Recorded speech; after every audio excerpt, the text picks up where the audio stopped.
Рыбалка для него не просто занятие или хобби, для него это искусство. Его удочка огромная, а леска на ней очень длинная.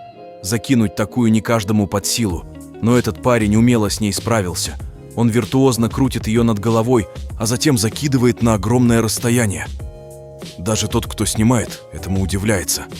Сразу видно, этот человек очень опытный рыбак, который сможет закинуть удочку любого размера. Как думаете, он поймает что-то на нее?